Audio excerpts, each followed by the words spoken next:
नमस्कार, सपनाच किचनमध्ये तुम्हा सर्वांचं मनापासून स्वागत आहे। बघताय ना कसे कुरकुरीत साबुदाणे वडे आहेत। तर असे कुरकुरीत साबुदाणे वडे कसे करायचे ते आपण या व्हिडिओमध्ये बघणार आहोत।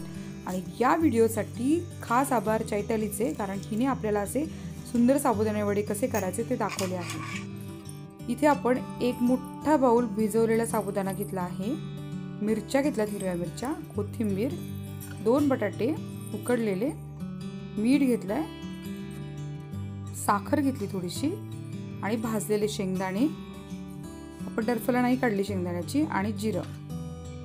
आपलं साहित्य झालेलं आता घेऊन आपण मिक्सर मध्ये मिरची, शेंगदाणे, जिरं हे चांगलं बारीक करून घ्यायचंय। याच्यामध्ये वाटताना पाणी टाकायचं नाही, तर कोरडच बारीक करून घ्यायचे। तर थोडंसं जाडसर वाटण तयार होतं। जाडसर वाटण खूप छान लागतं, कारण दाताखाली शेंगदाणे, थोडीशी मिरची लागते ना, त्याची टेस्ट खूप छान येते। आता एक मोठं भांडं घ्यायचं, त्याच्यामध्ये आपले साबुदाणे टाकायचे। आता हे वाटलेलं जे वाटण आहे आपलं, मिरची, शेंगदाणे आणि जिऱ्याचं, ते तुम्ही टाकू शकता। बऱ्याच ठिकाणी जिरं खात नाही किंवा पण जिऱ्याने चव खूप छान येते। आता हे जे उकडलेले बटाटे आहेत ते आपण किसून घ्यायचे, किसून टाकायचे याच्यामध्ये, आणि की मस्त चव येते ना। आपले उकडलेले बटाटे इथे टाकून झालेले आहेत। जर हे कृती चालली आमची तोपर्यंत तुम्ही जर चॅनलला नवीन असाल तर चॅनल सबस्क्राईब करा। कोथिंबीर टाकायची आहे, मीठ टाकायचं आहे, आणि आपण जी थोडी साखर घेतली ती टाकायची। साखरेनं त्याला एक थोडीशी साखर आहे, पण त्याने खूप मस्त चव येते याला। हे सगळं मिश्रण आपण आता एकजीव करायचं, मिसळून घ्यायचं चांगलं।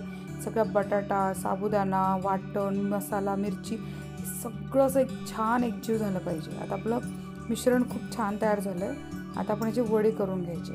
तर हे वडे करताना आपण काय करायचं, पाण्याचा हात लावायचे। पाण्याचा हात लावल्यामुळे काय होतं की साबुदाणा जो चिकट असतो तो आपल्या हाताला चिकटत नाही, आणि मस्त अशा गोल आकार द्यायचा त्याला पॅटीसारखा, आणि ते वडे करून घ्यायचे।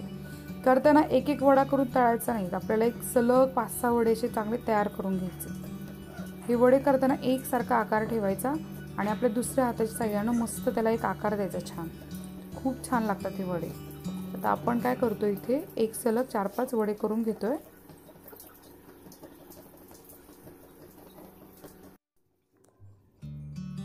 प्रत्येक वडाच्या वेळी आपण पाण्याचा हात लावतोय, आणि वडा थापताना त्याच्यामुळे आपला कुठेही हाताला वडा चिकटत नाहीये, आणि एकसारखे छान आता इथे वडे आपले तयार झालेले आहेत। तेल तापवायला आपण आधीच ठेवलं होतं, व्यवस्थित तेल तापलेलं आहे, आणि त्याच्यामध्ये आपण आता वडे टाकून घेतोय।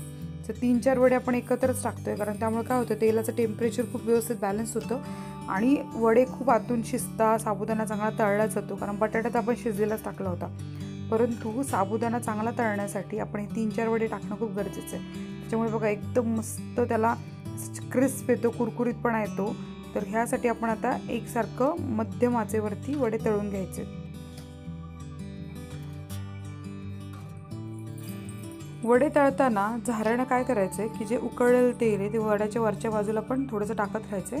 याच्यामुळे वरचा भाग पण तळला जातो, चांगला कुरकुरीत होतो, आणि वड्याला एकसारखा रंग येतो। नाही तर काय होतं बरेचदा की वडा तळलेला आपण असं सोडून दिला की खालनं खूप लाल होतो, वरनं कच्चा राहतो, तर तो जो एकसारखा रंग त्याला येत नाही। ते जर टाळायचं असेल आणि एकसारखा रंग आणायचा असेल तर तळताना आपण एका बाजूने झाऱ्यानं वरनं तेल टाकत राहायचं। त्याला एक सुंदर असा सोनेरी रंग येतो, आणि असा एक तुम्हाला असं सुंदर एक आवाज येतो, त्याला असा कुरकुरीत आवाज, तर तो यायला लागतो आपल्याला। मग असं लक्षात येतं की आपले वडे छान तळून होत आहेत, मस्त वडे तळून झालेत आपले। अशाच प्रकारे वडे तुम्हीही तळा। मला नक्कीच खात्री आहे की आमच्या कुरकुरीत आणि टेस्टी अशा मस्त फुगलेल्या वड्यांचा, म्हणजे साबुदाणा वड्यांचा व्हिडिओ तुम्हाला नक्की आवडला असेल, आणि तुम्ही नक्की हे वडे ट्राय कराल आणि मला कमेंट करून सांगाल। आणि जर तुम्ही सपनाच किचन चॅनलला नवीन असाल तर नक्की चॅनल सबस्क्राईब करा, बेल आयकॉन दाबा, आणि मस्त एन्जॉय करा वडे। बाय।